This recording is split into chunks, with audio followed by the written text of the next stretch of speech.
Second. Okay. All right. So, welcome to another fabulous episode of HipPodHedz.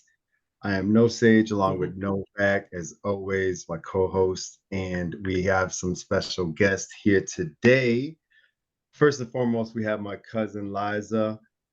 What's up? What's going on? What's up? Happy to be here.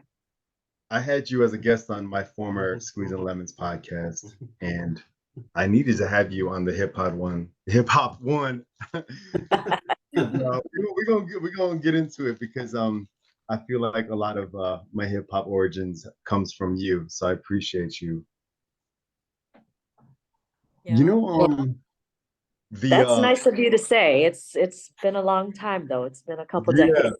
yeah, we're gonna definitely dive into it. And then I'm not sure. Fun fact: the cover art for our podcast, your son Christian actually designed. So really, that's cool. Nice. Yeah, So is Christian. he hip hop head? He I actually no, I don't think so. I think he listens to a bunch of different things. I mean, the Zillennials, the Gen Zers are a different animal. Yeah. Oh yeah. Wow. And y'all just heard Christine just a moment ago, so I just want to give y'all a quick intro. She's publicly known as a fashion stylist on Instagram via the handle. Is it TristinStyling? Yeah. Tristan? Yeah. Nice. But what a lot of people don't know is that she's also an eclectic, music-loving mom of four whose hip-hop loving roots started in 1990 between the Bay, LA, and Cali. So welcome to the show to you as well, Christine. Thanks. Welcome. Yeah. So I definitely wanted to have you both on the show because alluding to what I was talking about with Liza earlier, like I feel like a lot of my golden age hip hop exposure has come from basically CDs. Like it's no mistake that Novak is a vinyl collector. He always waxed poetic on the latest vinyls he's collecting. And I don't know, I feel like we're at a stage where like the vinyl has surpassed obviously all the other medium forms, the cassette and the CD, and obviously it sells a lot more than those nowadays. So who knew that in the 90s that would even ever happen? Because I mean the CD booklets, you know what I mean? And Liza, like to fast forward, like you had like a CD tower, right? And it must have been like 100 or so CDs in the CD tower. So that I'm dating myself if anybody knows what that is. It was a 2-for-1. It was a lamp and a CD tower at the same exact time. And it's spun. It's the one that spun. Yeah, no doubt. Oh, cool. I remember that. But out of all the eclectic stuff that you had in there, because you were rocking like your son Christian with all the music taste, these are the 6 CDs that I remember off the top of my head, right? I'm not sure if you're able to see this that well. I'm gonna like try to blur my stuff. I can tell it's Tribe at the top. Tribe. It's but yeah, Good answer. Good answer. For sure. Oh Unless you can make this one out. Wu-Tang. Wu-Tang. Yeah. Black Sheep. Yes, the Black Sheep for sure. Black Sheep. Oh, that's the De La Soul, Me, Myself. That is correct. Yup. Backlist. Oh, Diggable. Yeah. Yeah, no doubt. You can stay. You already Those are identified good classic ones. cover. Those are good. You had a lot more hip hop than that, probably, but I remember those vividly, and definitely like the Wu-Tang cover was like I was like a moth to the flame. Like I felt like that cover single-handedly like forced me into hip hop. Like that was the COVID that I just couldn't like scratch off. And I had to blame cousin Liza for like infecting me with it. But before like real fam, like real talk, like before that, I was probably on some Vanilla Ice, MC Hammer type stuff. So. I'm trying to picture that right now. What MC Hammer are you listening to? what was it? The Don't Hurt Him or whatever? Like, didn't he have I think obviously you can't touch this or whatever. Yeah, you know you're from the That is Bay. in the Bay Area where I lived in Fremont. The Mhm. big thing was like MC Hammer was the house on the hill. And so everybody was like, yeah, and he'd come to our elementary school and like watch his nephews like baseball games or something. So everybody made a big, oh my God, MC Hammer's here. I remember that. Really? Oh my Yeah, God. it was so cool for like being like 10, 11, whatever age that was, probably 10, 11. We were like, oh, we have a celebrity from our city. Yeah. That's wild. That's wild. Did he have the pants on? What was that? Was he wearing the pants when he showed up? You know what? We were trying to see, but we couldn't tell because he was sitting on the bleachers. That was one of my first concerts, man. I going to see a Hammer concert at Rosemont Horizon. Now I'm really dating myself right now. And you know, he only performed like 2 songs, and I was like, "This is all we getting right now." Then they brought out Big Daddy Kane. I was like, "Okay, it's hip hop," and that was something else, but it's all the same, I suppose.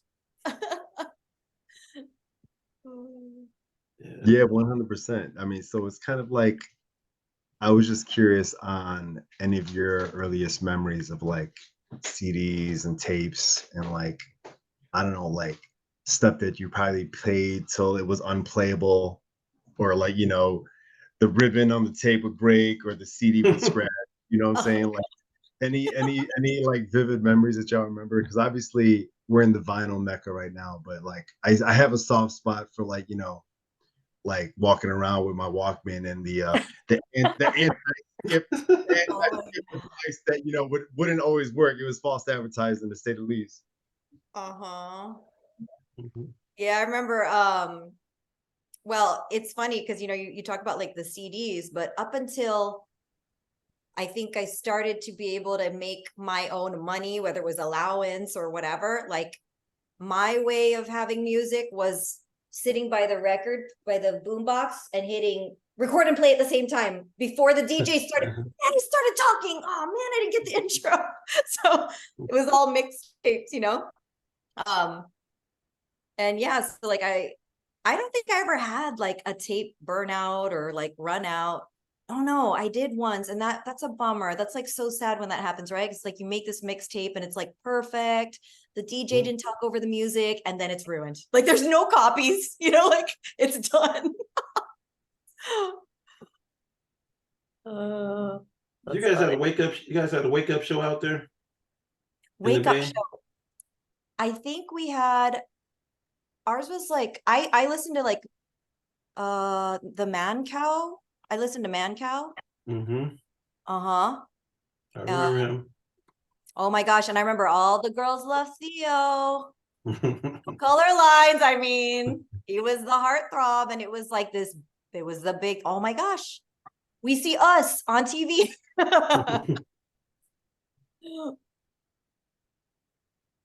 What's like? I mean, if we think back to that time period when you're in grammar school, what was on those Walkmans or on those CD players? What were you guys listening to the most?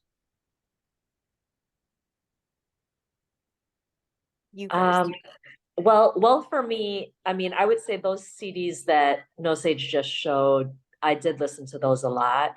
I think we were really lucky to be in Chicago because in Chicago we had a lot of underground hip hop and we could go to a lot of hip hop parties and hip hop shows. So No Sage is 4 years younger than me, so that's dating me a little bit. So since I was older, I was able to go to hip hop parties and I had fake IDs. So I was already clubbing from junior high on. So he was getting he probably played my CDs more than me because I'd rather be at live shows. And so I loved all those artists. And at the same time, I also loved like Tupac, like and I would wear blue here in Chicago. I would literally be like, false flagging, wearing blue bandanas and like cock my, hat to the left and wear my left pant leg up and like just ridiculousness. Just because I love Tupac so much. Even though I love Biggie too, but really like because of the rivalry, I chose Tupac. But yeah, so since I'm a little bit older than him, I was in between like underground hip hop and then the mainstream and then also gangster rap. Like I really loved gangster rap in high school. So I was a part of like that like time where we could go to hip hop shows and they had all ages parties and all ages clubs. And then, you know, with like tagging and graffiti. So I had a, you know, a really holistic experience, let's say, with hip hop back then.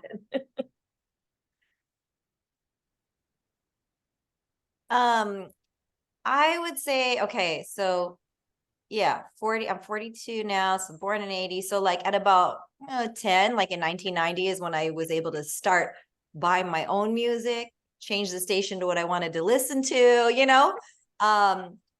And I feel like at that time, that's when I started, and I had older cousins too, and older cousins, so same thing, like they're the ones who showed me the music that I wasn't listening to when my parents were listening to the radio. And you know, my cousin would listen to like Beastie Boys and Run and De La Soul, you know, that stuff. And you know, so I remember the radio hits, I remember the songs. I didn't have any albums. And then when I started to be able to buy an album, I know the first one I got, which I was really excited about, and I only got the single because I was like, I only have $10. It was $9.99, was TLC's Baby, Baby, Baby. That was my first purchase. So that was a real big deal. And then, you know, others came to follow. But, you know, like I said, my taste was very eclectic. So like on some days I'd listen to like the Beatles because of my parents, or on some days I'd be listening to, I don't know if they did that out here, but like I had this alarm clock radio that I got from the school fundraiser. I like won it as a prize for raising money. So I would listen to it while I would do homework, and I would listen to the oldies. Did they do oldies out here back? So I'd listen to the oldies, like, hey, there, you know, like all like my homework. And then, you know, as you listen to, I mean, you see even like Snoop Dogg has, you know, like reference to that. Even in like his most nasty songs, he's like referring to oldies going platinum, like groups going platinum, you know, like they weren't anybody with, you know, so I think it's kind of like it all went hand in hand, because even the gangster raps, you know, even the rappers, right? Like they referred to soul, they referred to R&B, they referred to stuff decades before them. So I feel like it all tied together. And then so my next favorite big album in junior high was when my cousin got Snoop Dogg Doggy Style, and we had the entire album memorized. And now being a mom of 4 kids and having 2 daughters that are 13 and 12, I'm like, wow, I would not want my daughters spitting those lyrics. Like, that's not cool. But that was the time. So yeah, those are the 2 that stick out to me the most. And then like everything that my cousins had, my cousins were the coolest. So they'd make me mixtapes off of their CDs. So That's how I met Too Short. Too Short was the first artist to get kicked out of my house when I was a kid. My cousin brought Short Dog in the house over base and was like, listen to this. And then you had you had DOC, you had Dr. Dre, you had NWA, you had DJ Quick. So everybody was on West Coast gangsta hip hop at that point in time. So everything came to my house was like, it was that G-Funk era pretty much. And then we transitioned into Digital Underground, which came out the Bay Area. And you know, you had it was like hip hop has been so monumental in terms of like the different times of my life, you know. Probably the same thing with you guys. You look back and you're 5 years old or 8 years old. I'm 5 and I listen to Run DMC. And I didn't quite understand what they were saying, but I loved the way it felt. And everybody looking at me like Christmas and Hollis. Run DMC was like, I thought every holiday was a Run DMC, you know, music video at that point when I was a kid. Even though it wasn't, but that's that vibe I get. Whenever I saw the shell toe Adidas and the Dookie Gold chains, the ropes, I thought about Christmas and Hollis every time I see that stuff. yeah. And I feel like because we're the well I am, but you know, I'm the generation of MTV, right? So like seeing those, I don't think it killed the radio star. I think it revived it for us, because I was seeing people like me, you know, like on the screen, like making music. It wasn't just the sound of them anymore, you know, like to see that was awesome, you know. Because I was, you know, growing up in a time where like kids were not nice to you for how you looked, you know, and like it was so awesome to see that like, oh, there's people like us on TV. There's people like us making music. Like that was also a game changer for me, at least, you know. Yeah. You read about that? You got me thinking about you know, like sitting on Chrome, Master Ace, you know, came out of California. You thinking about you know, probably certain miss a lot. You go up that coast a little bit, you know, remember the first time Baby Got Back came on MTV, and I'm sitting there watching it, and that was controversial back then. My mom was like, "You gonna watch that video?" I'm looking like, "What video?" I turned it off real quick. But yeah, Baby Got Back was controversial. I didn't know, you know, today you watch it and Meg Thee Stallion's on. And it's cheesy, you know? The booty on the record player, on the record thing is cheesy now, but like we were like, oh, when we saw that. Oh, that was exciting. And you know, I was watching MTV VMAs last night with my 11-year-old, and Doja Cat came on. I was like, "What's this?" And my kid knew all the words. I'm like, "How do you know Doja Cat?" And I got scared for a minute because, you know, how you said, you know, you're a mother of four, and you're like, I listen to, you know, I can't say anything. We listen to Snoop and everybody else, and we're something that Meg and Doja Cat worships the devil or something like that. And my kid was like, "I want to wear red paint and hang out with Doja Cat." And I looked there like, "Go to sleep." I love it. I love it. Oh. It's a different world. I mean, our music might have been more hard. Think about it. We had Ice-T Body Count. Remember that? We had Cop Killer. We had that whole era, and that's all LA music. That's all California music. When you think about it, you know, Wu-Tang played a cop, you know. Yeah, Wu-Tang stuff came later, but you know, California pretty much was our musical influence for a long time. Well, I feel like everywhere was too, the right. You know how you were saying like all the cities, you know, you're in a different city and it was like Chicago. Like the music is the same. Like I feel like my favorite thing about hip hop, even though I listen to everything, the thing about hip hop, I feel like it's the one music genre where you can talk about love, violence, loss, gains. You can talk about all the experiences in life, all walks of life, all politics, and it works, right? Like that's the thing I love about hip hop. Whereas like, I don't know if like listening to country, if it would sound weird for them to talk about like, you know, hitting switches and, you know what I mean? Like it's the one, I feel like it's the one genre that can cover the world. Like you can seriously make music about anything in that genre, you know? And yeah, and especially like the whole like loss bit, even like violence, right? Like not condoning it, not saying it's okay, but that is real. Violence exists. Violence happens in some communities, some neighborhoods, and that's their story. So people can tell their story no matter where they're coming from, no matter how much money they make, you know, whether they're losing or gaining. And I just, that's what I love about that. Yeah, I think Tupac is kind of like the best example of what you're just talking about, Christine, you know, as far as like, you know, you can be partying, you can be political, you can be wilding out, you can just, you know, be low key. Like, yeah, I mean, like, Liza, like the other CDs that I'm actually now remembering in the CD Tower, there was other Tupac ones in there too. There was like an Above the Rim soundtrack. There was what the heck was in there? Like a maxi single of like a Pac song too. So I mean, it's kind of like I felt like, you know, he was like the convergence of a lot of different things to hip hop, you know, and even his fashion too. You know, it was kind of bugged out. I finished the Hulu series. I'm not sure if y'all saw it. Dear Mama is really dope. Like it's basically like 8 I gotta see episodes. that. It's mainly about his mom, right?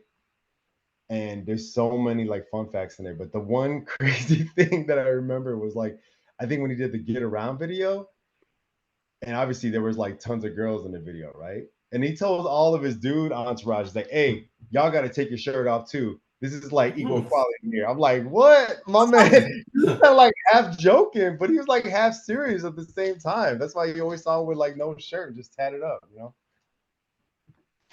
Yeah, But one you're minute right. he's rapping about getting around, the next minute he's like tributing his mama, you know? It's like covering everything. Yeah, he was a poet.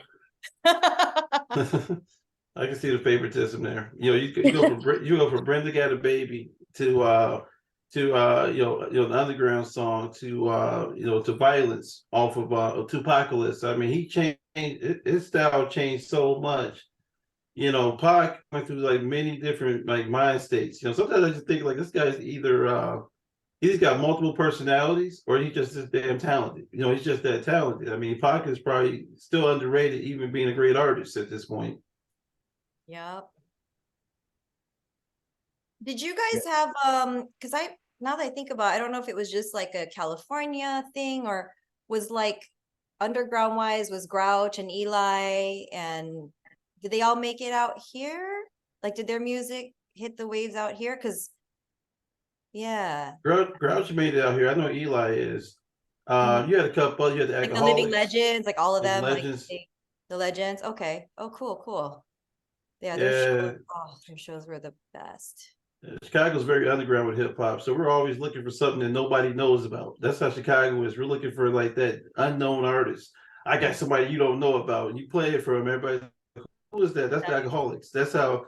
Even those days, he'll bring me something like, you know what this is, and so you listen to it, and you're like, I heard these guys, but I didn't know who they were. So that's how in Chicago, we're in the middle of everything. So we gravitate between both coasts, and then we got our own coast. We got our own music style, which is pretty interesting. Yeah.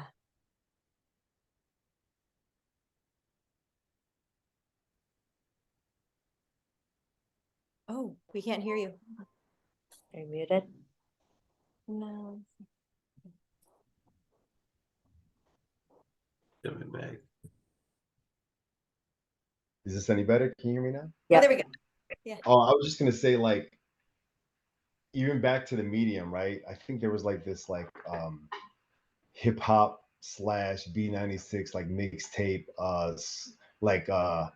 tape store around the way, right? So like we live by Northside, me and Liza coming up, and then like across the street from Lane Tech. I forget, there was like DJ Speed tapes and whatnot. Oh, wow. So I mean, just like the whole thing is like, you know, like trying to tell somebody. Because it's house. We're all Chicago's Yes. also about house music. Yeah. That's why. 100, yes, 100%. All the house mixtapes. But I mean, yeah, I mean that was the thing. It's like to bring it to tie it back to like the CDs and the tapes. It's like that was the medium to kind of give to somebody and kind of like school them on some 60 minutes of whatever. Yeah. You made sure you wrote it all pretty too, depending on or like, shoot, I messed up. I can't do it over. I do it in pencil first, and then I would go over with the pen. Yes, we had to be creative just to like do that. Like I was telling my kids, sometime maybe like during the pandemic, I was like, yeah, guys, now as a kid, we listened to mixtapes, and like I showed them a mixtape that my husband had made me for our anniversary. And it was like music from our years, and he got me a boombox to play it on because we didn't have anything that played tapes. And I'm like, yeah, see, like back in the day, this is how we listen to music. And then I'm like, but if you wanted to like rewind it, I was like, see, get a pencil.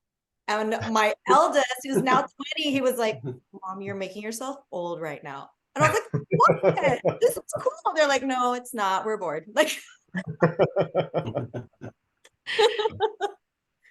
but you all know the pencil, and it had to have the hexagon on it or it wasn't going to work, Yes, definitely. Had to have the right fit for sure. Otherwise, you had to like use your nail and then which was really slow. I remember an auto reverse tape deck. That was like revolutionary. You know, we take the tape out. Man. Yeah. You didn't have to flip the tape, dude. You didn't have to flip it. Yeah, that was a big deal. Oh my gosh. No, with the metal tapes, I had the metal tapes, basically those TDK metal tapes that you put inside the yellow Walkman. Had the rain resistant Walkman that never got wet. I tried to make it float, but It didn't make it when I put it in the pool. It didn't make it. I wanted that yellow Walkman so bad. The cool kids had it. It was my cousin. I took it from him because he owed me money. So that's how I got mine. Nice. For real. Man. What about you guys? What were the CDs in your tower that you remember? Man.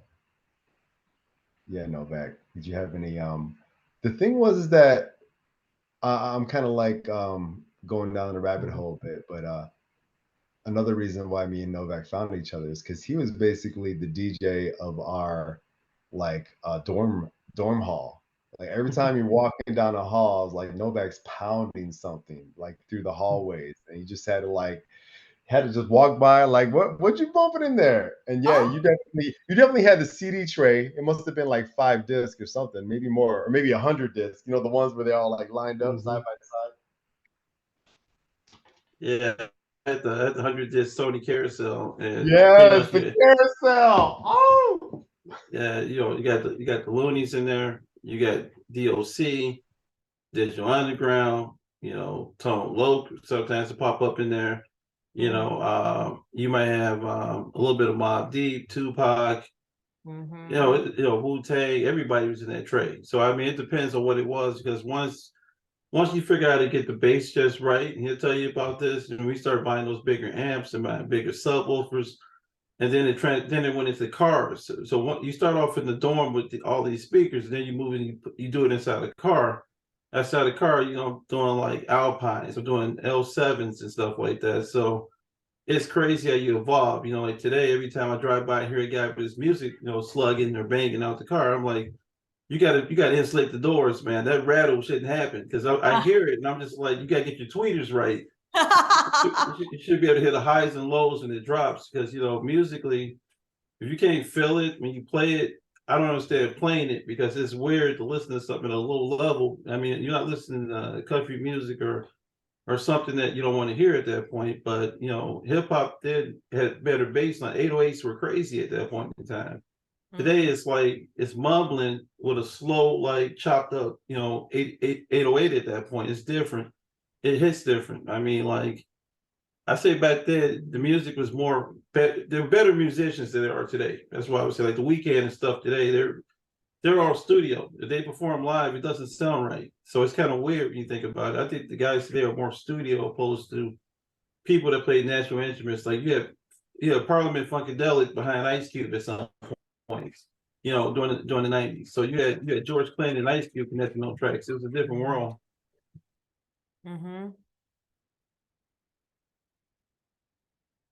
We listen to everything, no stage to everything. So no stage is beat nuts, you name it, we're listening to it, Slick Rick, anything at that point.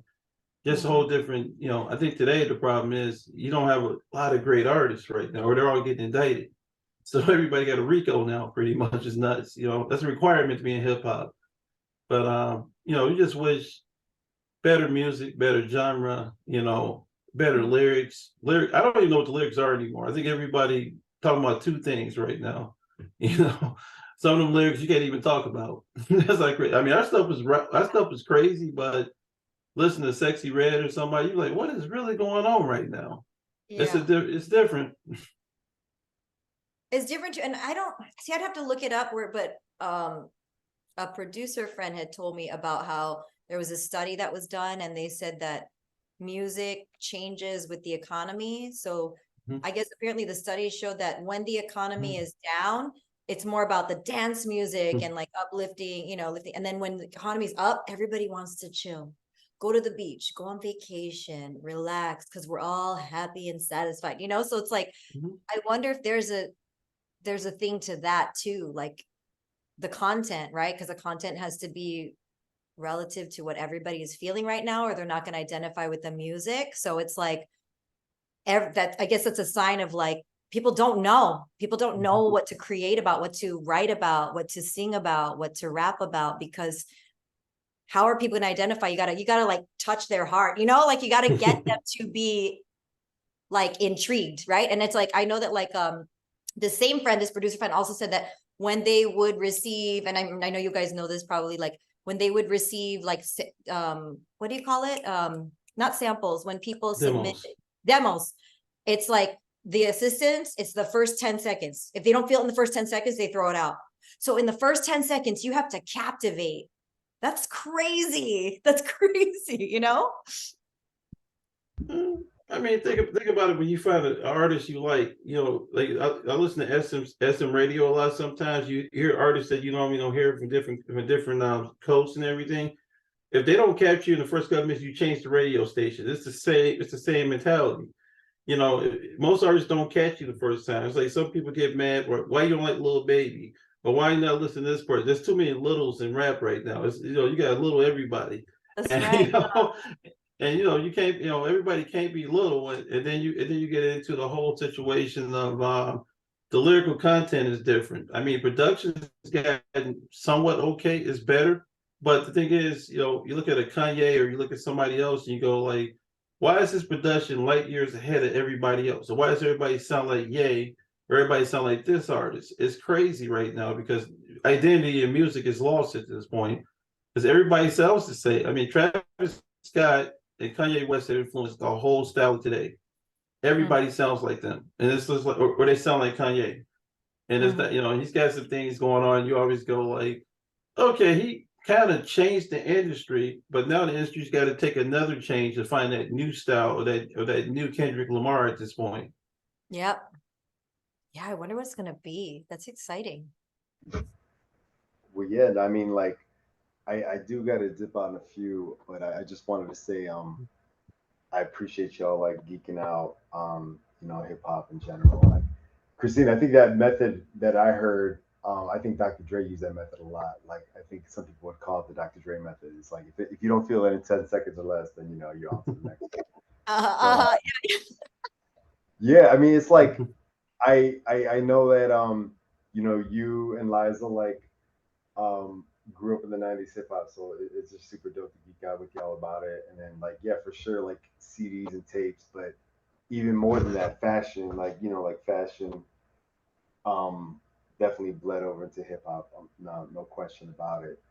The thing that I wanted to circle back to though, like when you were saying like when you would hear rap artists kind of like mention other artists in their raps, like I think that was a dope thing to bring up because it's kind of like just literally today I was listening to the first Tupac album, just to prepare for our conversation, getting that headspace and pulling the CD out the CD tower, and like he name drops KRS, right? And it's like I saw KRS One at the Taste Chicago last week, and it's kind of like dope where it's like, you know, sometimes you have new artists, and then at that time he was obviously brand new because that was his first album, but it's like you paying respect to the elders in your raps, and if you're sounding cool while doing it, it doesn't have to be another rapper, and it could be like anybody, you know, it could be any like soul person you grew up with or whatever. So I think that's was always like dope to me, the hidden Easter eggs that rappers would put in there. It's kind of hard to hear it now with the mumble raps nowadays, and you know, it's all emotion and it's all synth and it's all AI. It's like really hard to kind of like understand anybody's passion through, you know, through these raps nowadays, I guess. Or we're just older. my son seems to be like, sometimes I'm like, oh, listen to this, mom, and I'm like, oh, and I sound so old. I'm like, this is that mumble rap, you know, like I'm like a Lola or a grandma, you know, like, oh, and then I'm like, oh, so what is it about? Like, what is he saying? Oh, well, he's talking about this and that. So I think it's really just like, it is generational, right? Like our hip hop was like devil music for our parents. And then our parents' music of the Beatles was the devil music for their parents. So it's like, I mean, you know. I'm thinking like this. They're funny today. Like my kid goes, "You were born in the 1900s." I'm like, "Stop it." It's true. I won't accept it. It's true. Yeah, I told my son it was years ago, the last time Lauryn Hill was out here, and I'm like, hey, do you want to go with me to see Lauryn Hill? And he was like, oh no, mom, that's old heads music. I'm like, wait, old heads? That's a thing? Like, no, that's rude. That's rude. Oh man, that is rude when they put you down about something. Or I was listening to Beastie Boys in the car. My kid goes, "Was this made in the 1900s too?" I'm like, "Stop." 1900. The way she says it is so vicious, man. It looks at you and goes, Oh, she's playing with you, huh? She's like joking with you. Oh, "Yeah." okay. No, she's joking with me. She goes like, "Well, Taylor Swift is like our Tupac." I'm like, "Taylor Swift is not Tupac. Stop it." No, Oh that's different. no, No, that's no. offensive. I know. Oh, I No, stopped her when she Shots said that. fired. that's not. I'm like, No. Taylor Swift, Tupac. No, she's like everybody's a Swiftie right now. I'm like, no. No. That's different. I mean, you listen to all the different music and stuff like that. It's times you listen to some of her songs and you be like, really, this is a very suburban problem you're having right now. I can't relate to this. I grew up in the city, so, but it's what they listen to. I mean, Yeah. like you look at you like the new like female hip hop is like shock driven. They say stuff like booty hole brown. I'm like a booty hole's brown. I'm like I'm trying to listen to this. It's like, really? Where does this come from? How do you write that? Are you sitting there, are you sitting in the studio with your production? My booty hole's brown, my socks are white. And that's these are new lyrics. And people always go like, man, that's profound. I'm like, that's not profound. Oh. But that's new hip hop right now.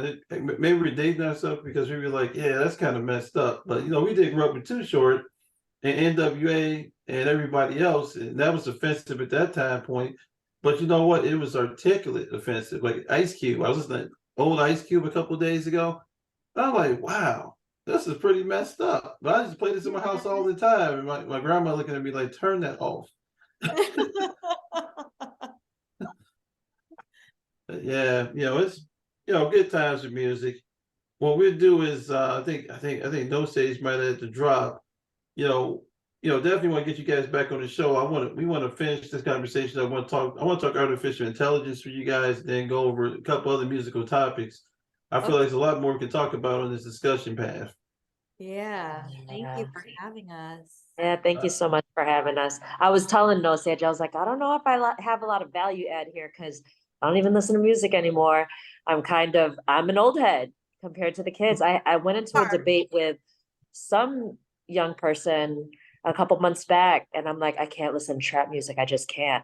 And they're like, you just don't understand the pain. And I'm like, just trying to be like grace, like give them grace. Yeah. Like, that's not what that is, but okay. Yeah. And I just chalk it up as I used to love her. That's all, Oh man. Yeah. Oh, I was that one. Yeah.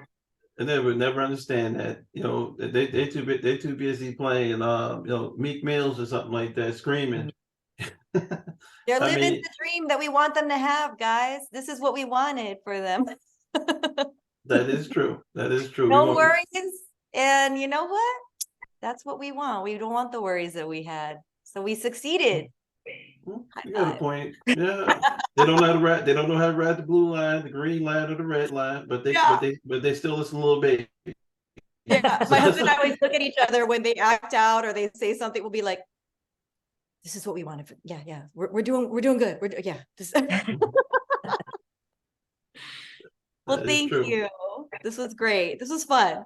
Yeah. Same here. Yeah. Thank you guys for coming on the show. Thank you, Christine and Liza. Thank you. Yeah, definitely. Thank you guys. Thank you. Yeah, definitely check us out everywhere podcasts are at. We're on Apple Music. We're on YouTube. We're everywhere. Thank you. I listen to you guys on the Apple app, the Apple Podcast app, but I didn't know there's YouTube too. So I'll check that out too. That's cool. We're everywhere right now. We're trying to get everywhere. It's been a fun run. I mean, No Stage makes this really easy, to be honest with you. Really easy. But yeah, definitely appreciate you guys. Same. Thank you. Thank you. All right, thank you. Bye.